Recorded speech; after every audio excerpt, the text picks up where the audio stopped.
Recording. Hey everybody, welcome to the weekly market update. We're the house heroes and we want to give you the most updated information on the market for the week of May 11th through May 17th. We want to go over what's in the news, and there's a lot of news out there, a lot of hot news out there, forbearances and forth, as well as the numbers of the local markets here in Southern California, and finishing off on why the market is so hot. We're going to give you a couple of reasons why. And we're going to go over what we see as real estate agents that a lot of you out there don't see. If you're surfing Zillow, if you're even getting, Redfin, or you're even on our auto searches, things that you don't see that we actually see, and then we actually give you the information on what's going on with the properties. That's a great point, Troy. I mean, you've got your blinders on. You don't see all of the information on the listing. And so what we can do is rip off that blinder and show you the rest of the stuff behind the scenes. And so we'll do that, show you just a couple properties here that we encountered this week. So let's jump into it. So what do we have in the news here? What do we got? So, I mean, right now the hot topic this week is, in fact, the last 2 weeks, but really this week is about forbearances. You know, I've had a couple people that came up and said, hey, Troy, the market's crashing. The people that are delinquent rate has gone through the roof. And, we're hearing about forbearance. And this is what we're figuring out as we're getting surveys coming in from Fannie, Freddie, and then other lenders. They're finding out that people just want to take a break. So if you give them an inch, they're going to take a mile. That's it. So when you're out there and you're hearing, oh, I can do forbearance, what does that actually mean? That means that you could actually stall your payments up to 6, even to 12 months that Fannie and Freddie are talking about now. You can stall them and then take them, not make the payment, and then add those months that you didn't make the payment onto the back end of the loan, right? So if I have a 30-year loan and I don't pay for a year right now, I have a 31-year loan with a year of non-payment. And really, who doesn't want that? I mean, you're living for free for those months. And if you think about it, a $3,000 a month payment right now today is a whole lot more expensive than a $3,000 a month payment 30 years from now. With the future and present value of money, with inflation, that's worth nothing. So of course you want to live for free, push that out, no interest, but obviously that does come with, ramifications, both for lenders and for you in credit and things like that. And so, a lot of people filed for forbearance because it sounds enticing up front, and they might have been worried that, hey, we don't know how bad this is going to get. But right off the bat, we are now hearing that a majority of the people who have pulled forbearances or started the paperwork may not have even needed one. So what do those stats actually roll out to be, Troy? So I did some research on it. I'm listening to everybody, and the numbers are really ridiculously, unfortunately, not good, right? Not good. And what that means is, again, if they give you an inch, you take a mile. That's it. So what's happened is anyone that's called, and this has been a double-edged sword here. Most people have called in and talked about forbearance, or even said, I'll do it. They haven't signed contracts, but their servicer actually put them on forbearance. And a lot of them said, yay, cool, that's great. The thing is that they weren't behind. So they were kind of feeling like, well, if I can be on a forbearance, then I'm going to stop making payments, even though I have a full-time job. So we have all these different categories here. If we look at it, and I'm going to read this directly, 5% of homeowners who were approved for forbearances said they would not have been able to make their mortgage payment. 5%. And that's who these forbearances are for. Right. It's for those people. So when you hear, 8.8 million people, have filed for forbearance, you're telling me only 5% of those really needed it? That's absolutely insane. That's hundreds of thousands, 400,000, 500,000. That's ridiculous number. That's a ridiculous number. So let's read on. Furthermore, 26.2% of the survey respondents said they could have paid their mortgages, but would have needed to skip other essential bills. So we kind of get that. We understand that, if you're given a choice of what bills you want to skip, and one of them saying, skip me, I don't have to pay it this month. Well, that's the big one, right? It made up the decision for you right there. You didn't have to make any hard decisions because one was, made up for you. And it's funny because a lot of these essential bills, we already know, like for LA, for example, they said they will not shut off your water bill. Utilities are not going to be shutting off your bills. So if you had to pick between one or the other, you actually could have gone the other way if you didn't have this forbearance option. So we've now taken 30%, like 5% needed it. The other 26, maybe, let's say cut it down the middle 50-50, and then what are you left with? What's the rest of this 69, 70%? So almost 70% said they could have made their payments. Just wanted to take a break from their normal payments.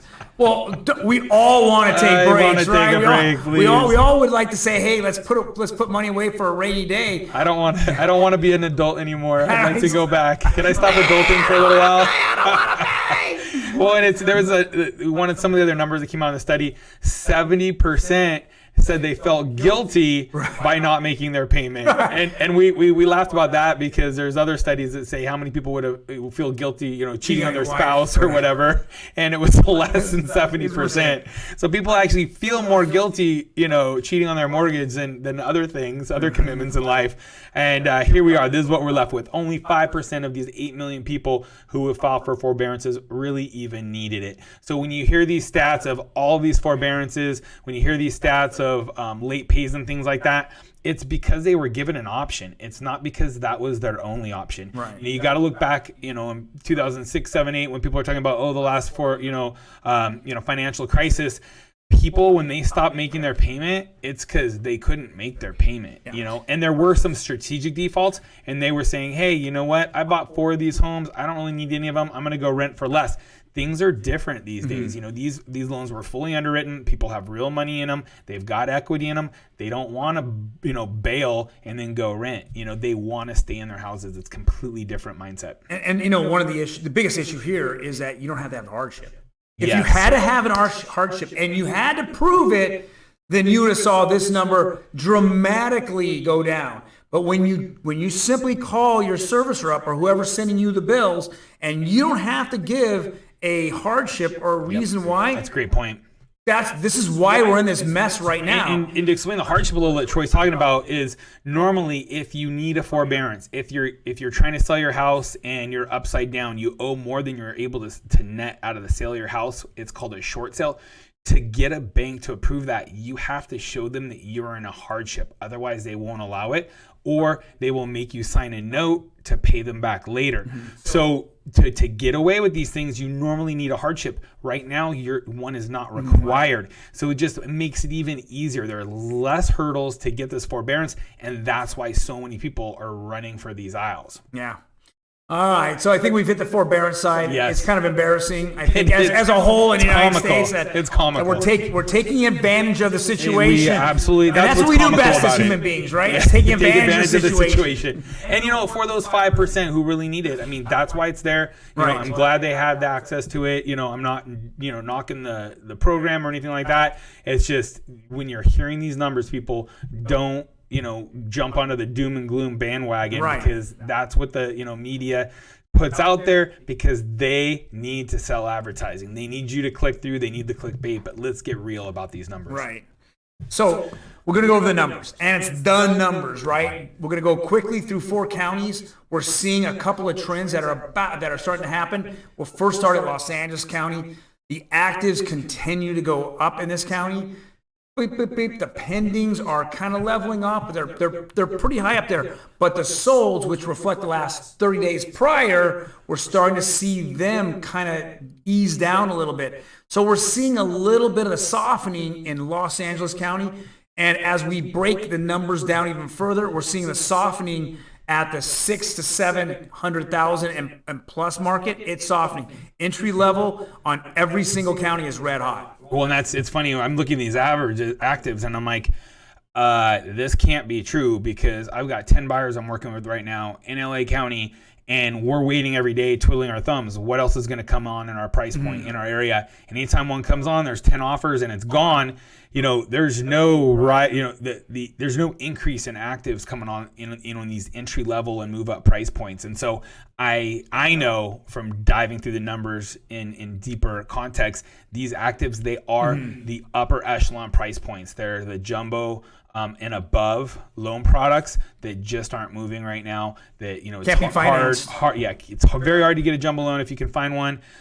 Good for you. And all those price points that utilize those and up, they're very, very stagnant right now. And that's what's increasing these actives both in LA and Orange County where they have pricier homes for sale. Right. And there you go. And we're seeing the same trend, same pattern here. What we're seeing is though there's a definite bump in pendings. So the pendings are still pretty high and are very close to what's actually going on active every week. The solds have, again, which reflects 30 days or between 30 and 45 days prior, they're floating down, and we're probably seeing the pendings will come on that wave in the next 2 weeks. My prediction is we're going to see that wave of solds go straight up, and I'm hoping and I'm praying that we see that actives and pendings go up all at once as well. But we're also at this moment, again, just like LA County, we have a softening here of Orange County. We're seeing a positive or a plus amount of actives hit the market. Yep. And, we'll jump to the slide here in a bit, but when you see these active numbers, you have to remember a lot of these properties are getting listed active and immediately getting removed to a hold do not show status. So I know we'll break into that as well. And it's very interesting how LA and Orange County really, the numbers look very similar, and Riverside and San Bernardino also seem to look very similar to each other. Yeah. So actives, there's just not much more being listed. People aren't selling entry-level housing. There's a shortfall, and stuff's just moving 1-for-1 ratio. Like as stuff gets listed, it is absolutely going pending. And this is even over a 1-to-1 ratio. So more stuff is going pending each week than is getting listed, and just a hair less is getting sold. So like you mentioned, this is a trailing number, 30 days. And so this was in the middle of the pandemic, and it was still solid sales throughout here. Yeah. Entry-level Riverside and San Bernardino counties. I mean, look at this and the numbers in San Bernardino County is ridiculous. Yep. I mean, Riverside is on fire. The IE is on fire, but San Bernardino is beyond fire at this point. I took out several clients over the weekend, and we looked in San Bernardino County and specifically the city of San Bernardino and Highland and that particular area. And for the first time in at least 10 years, the REO age, you cannot find a decent 3-bedroom home for $300,000. I took my clients out and we saw these really super nice 2-bedroom, 1-baths, right around $250,000, $260,000. And then they go, Troy, want a 3-bedroom? And all the 3-bedrooms we saw were just beat up old homes that needed work. And after the 2 days I had taken clients out, I had said to one of my clients, I said, this is what's happening. And 2 1s are good, but under 300,000, 3 1s or 3 2s aren't. And they said, Troy, we're seeing that. That's crazy. Yep. I said, that is absolutely crazy. It's now split. So now you can get a good quality 2-1, or 2-2, but you're not getting a good quality 3-1, huh? Right. It's those 3 1s that are actually updated inside, quartz countertops, shaker cabinets, nice new flooring isn't happening. Isn't happening at this price point. So this is one of the things I was talking about here, back. You've got actives that'll pop up, but for those actives, there's still a big amount that's getting moved out of active status and isn't going pending or sold. It's moving to hold. So they're either holding and not showing it right now, or they've decided to withdraw it from the market. Seller just had a change of heart, or cancel, which is much like withdrawn, except for the listing agent is completely canceling the contract with that seller as well. So withdrawn is saying, hey, you're still under contract. If you change your mind back to selling, you still, are obligated to work with me. Whereas a cancel is, hey, we're just tearing up this contract and going on our merry ways. And normally those properties are not getting sold. And there's holds on this too. Yeah, so holds, they've just decided to hold off for right now. Withdrawn, they've gotten cold feet, changed their mind, whatever, decided not to sell altogether. Same thing with cancel. So let's see the next slide, Ryan. So to put this in perspective, this is on just this week of May 17th and May 11th and May 17th. If we look at each of the counties and you look at the active only and you subtract the actives from the withholds, cancels, and the holds, cancels, then we're almost coming down to our sold or below our solds.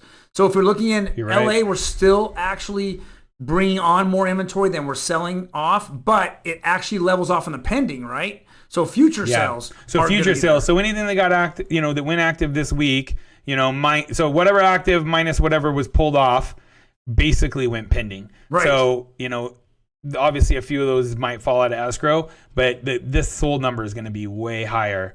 in the coming month, really.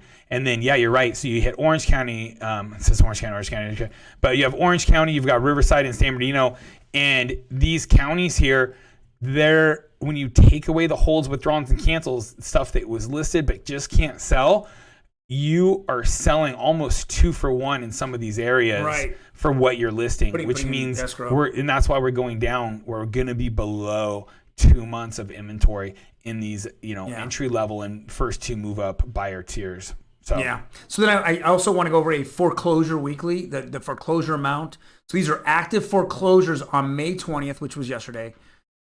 How many are out there? People say, oh my God, no one's making payments. We're all getting a zillion foreclosures. 297 is actually down from a year ago, and it's down before the pandemic, right? So there was all 310, 320. Now they're down to 297, sub 300. Guys, there's just no foreclosures. Let's be very honest. At all of Southern California, 80,000 homes, 100,000 homes, you're just having 297 bank-owned properties, and they're not even all bank. There's some private-owned, REO out there. It's just this number is ridiculously low. And when you hear the term REO, it's the exact same as saying a foreclosure. It stands for real estate owned. It's where it shows up on a bank's balance sheet once they take that property back. There's no inventory. There's no foreclosures inventory as well. Foreclosures. And this is what we're really seeing out there. People are asking us, well, I saw this home on Zillow and it's been on there for 3 months and they keep dropping the price and it's not moving. Look, that property, I guarantee you, if I look at the private remarks, it's not financeable. That dog has fleas. Mm-hmm. There's some reason that is not selling. And I always say, show me that address. I'll go and pull the info, because really this is what we're looking at. This is a picture. We were in Oregon with family right before we went into shelter in place. And when we came back into town, my wife went to the local grocery store, and this is what she found. Everything had been completely picked through. So unless you wanted whipped cream on your cereal, that's all your choice was. Unless you wanted heavy whipping cream on your cereal, you were out of luck. And that's where we're at with these foreclosures right now. In these home listings, there's just no homes for sale that are just the normal bread and butter. You can come in with an FHA loan. You can come in with a conventional loan and buy that property. They are completely picked through. Here's a good example. You've got this, these are the private remarks we're talking about. So on a listing, you see the big shiny front, information that says, oh, it's got 3 bedrooms, 2 baths, new kitchen, all this stuff. But what we see behind the scenes are these private remarks. So you've got contingencies, you've got showing remarks, and then you've got private remarks. So right off the bat, you've got seller will dictate the escrow closing date to accommodate the seller's 1031 requirements. So if you have to move by a certain time period, you're out of luck. On top of it, send all of these things: proof of funds, earnest money deposit of 3% of the purchase price. Well, what if you're using down payment assistance? You can't do that. DU, which is the desktop underwriting, from a direct lender to the agent before you can even show these homes, right? Then it just goes in as you roll through. No blind offers. They won't take your offer unless you've seen it. And this is where you get the bingo. Seller intent to sell with tenants in place, and buyer will assume the rights as a landlord upon closing of escrow. Current tenants are Section 8 approved, monthly rent, blah, blah, blah. So if you're looking at living in this home as your primary residence, you cannot buy this home. But this home here, this has been on the market for, 30, 60 days. I had a client say, hey, but see this one here? It's been on the market a while. Do you think they'll take less for the home? Well, they might take less for the home, but you can't buy it. Sorry. Now, here's another one. Boom. Buyer to assume non-payment tenant. So you've got a tenant in that home that you can't evict. You cannot evict them. We're in the middle of COVID right now. You can't evict them. So you can't buy this house. No lender is going to give you a loan where the home is not going to be able to be vacated at the close of escrow, right? I'm sorry. Yeah. So this won't work for you if you're financing it. So unless you're cash, you can't buy this. And I know this property, it wasn't listed low enough for me as an investor to go take all of this risk on this property. You don't know how long this person's going to have you tied up in court. Right. And the other point I'm going to make on that is, you take the property over and the person, the tenant just beats the hell out of it in the inside. Yep. Absolutely. And then they want their deposit back, and then you're fighting them in court for 6 months. Yep. After COVID's moratorium.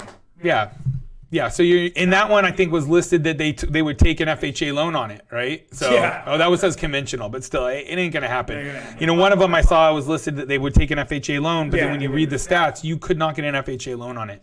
And here's another one. Basically, when we look at it, we see the terms, what they're willing to take. Cash only. So clients like, hey, look, I like this property. It's been on the market a month. What can we do? And there you go. So there's obviously some unpermitted work on it, and then you've got cash and hard money, due to the property conditions. And then on top of it, there's supplements, from the city, because the city's done an inspection and basically flag certain things. You have to remember, certain cities will do an inspection prior to that deal being able to be done. A lot of the LA counties, Linwoods and Southgates and Comptons, a lot of those, they do a pre-sale inspection. Long Beach has certain areas with impacted parking.